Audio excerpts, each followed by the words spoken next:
taxpayer, should I be paying for your health care as a US citizen that is entering this country?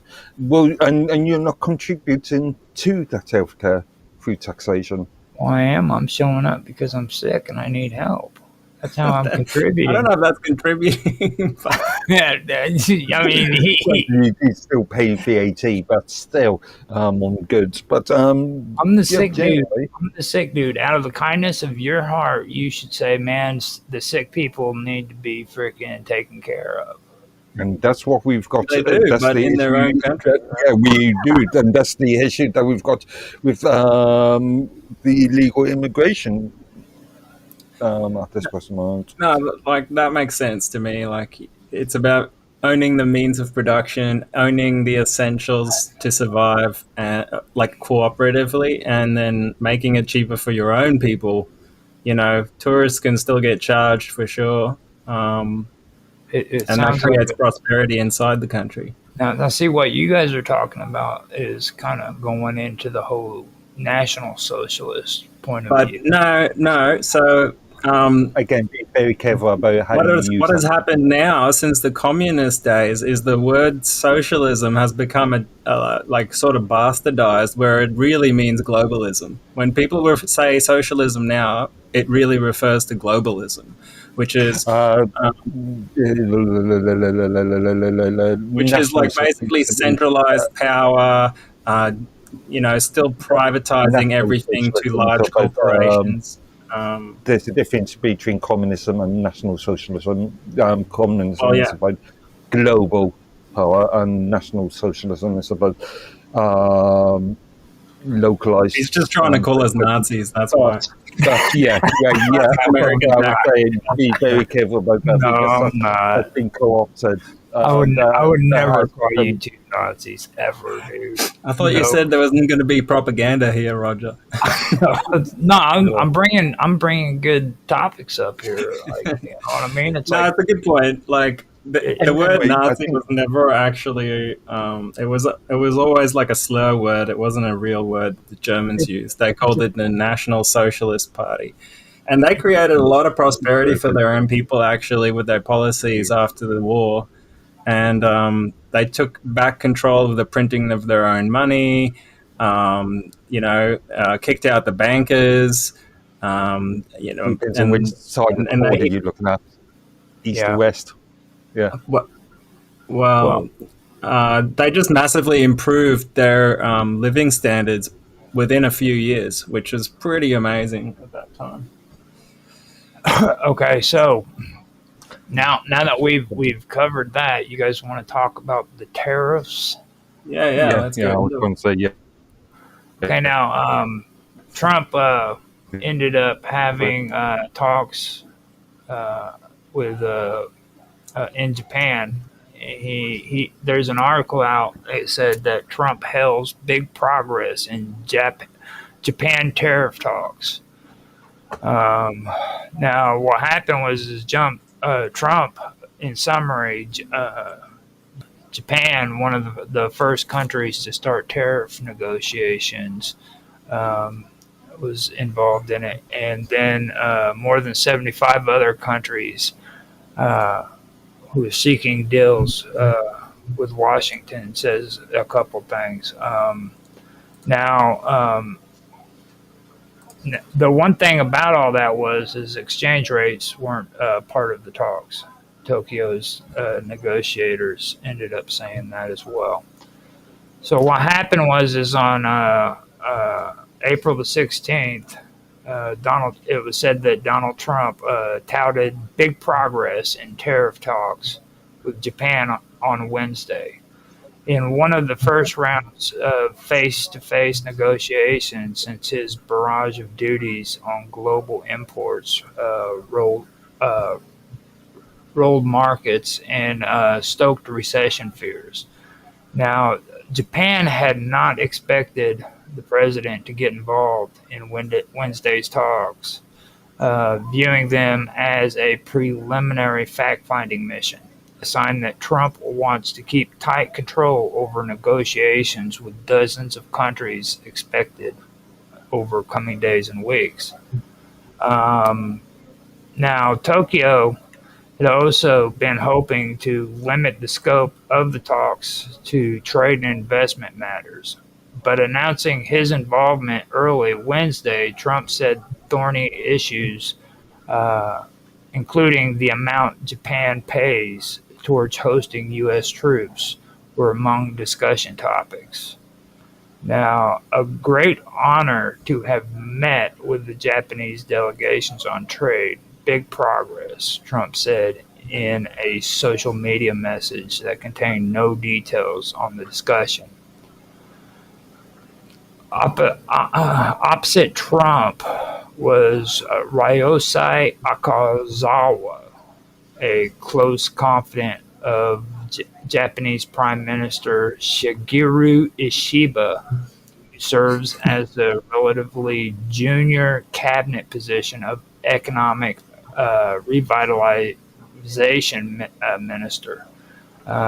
Speaking to reporters after the talks, Akazawa gave a few details, but said the parties had agreed to hold a second meeting later this month, and that Trump had said getting a deal with Japan was a top priority. Exchange rates, which the Trump administration has said Japan and others manipulate to get a trade advantage, were not part of the talks. The dollar strengthened against the yen after his remarks on Forex, up to 0.5% on the day.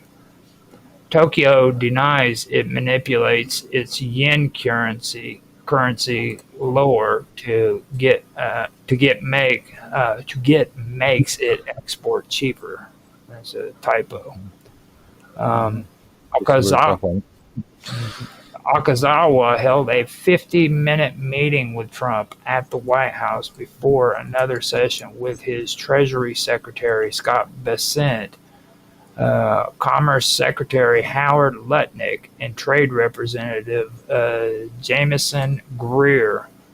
That stretched to almost an hour and a half, according to Japanese readouts of the talks. Now, for me, I want to talk about that with Japan and Japan playing with the stock market and everything. You know what I mean? Because that actually is something that a lot of people here in the United States does talk about. You know, they've been notorious for doing that for a long time, and they're probably one of our strongest allies in the Pacific. It's worth noting that Japan has been in using quantitative easing measures for what must be 30, 35, maybe even 40 years now.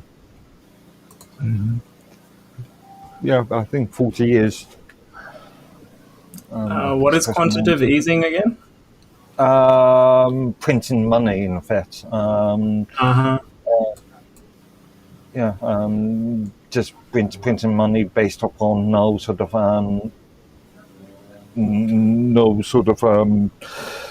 material worth of the money, or physical material worth. So it's not backed by gold or anything. So after this happened, after this talks, the yen got a bit stronger, but now it's come back down. Mm-hmm. Now, Japan's prime minister, who has previously said he won't rush to reach a deal and does not plan to make big concessions, sounded a more cautious tone speaking to reporters later in Tokyo. Of course, the negotiations will not be easy going forward, but President Trump has stated that he wants to give top priority to the talks with Japan, Ishiba said.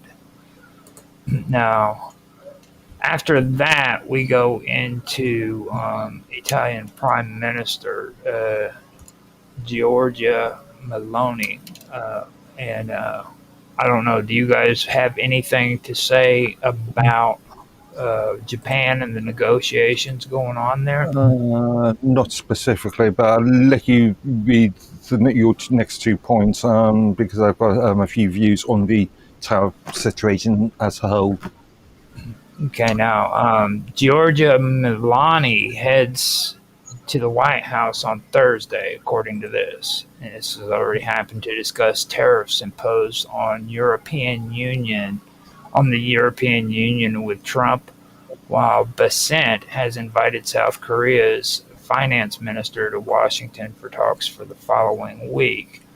Now, I do have links to what had actually taken place there with the Italian Prime Minister, but that's on a different article, and I'm going to go ahead and go to that one instead of this one, because the stuff that that I wanted to talk about with Japan was there.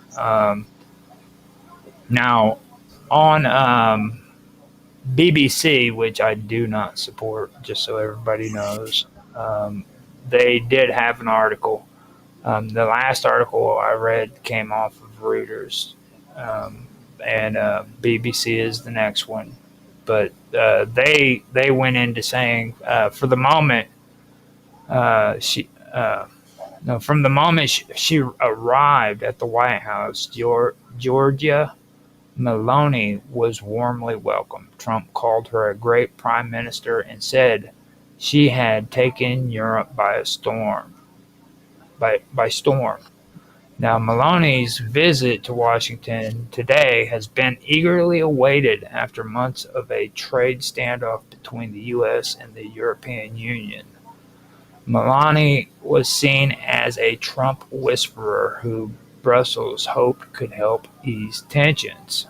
Speaking to reporters in the Oval Office, Trump was full of praise for his Italian counterpart, and Meloni seemed to say all the right things, as our Europe reporter Laura Gozzi notes.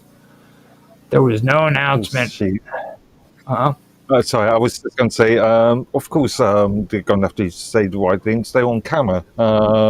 It's, a lot of this is as much PR as it is actual internal communications between the two parties. So yeah, you've got to smile and shake the other person's hand while you're in front of the camera. Mm-hmm. Yeah, a lot of it is theatrical. It says here that the points that people don't understand, that when these politicians appear in front of the cameras, a lot of what they're doing is a much more of a sort of play, much more theatrical. Oh, 100%. That's why you always got to check out a politician's background. That's how you learn more about them, you know. When I first read about her, what stood out is that she was part of the European Conservatives and Reformist Party. I'm like, yeah, that sounds kind of good. But then here it says in 1992, she joined the Youth Front, which was a wing of the Italian socialist movement. So I'm like, oh, okay, a neo-fascist political party founded in 1946 by followers of Italian fascism. So, yeah, I don't know. We'll see. So keep an eye on her. You know, don't blink. So now, what happened is, it says there was no announcement of a trade deal, but both leaders sounded optimistic. Trump also accepted Meloni's invitation to Rome, though we don't know when it will happen. Okay, so basically that was just all staged, like you guys said, because there was actually no trade negotiations taken on. It was just camera, you know, for people to Well, remember,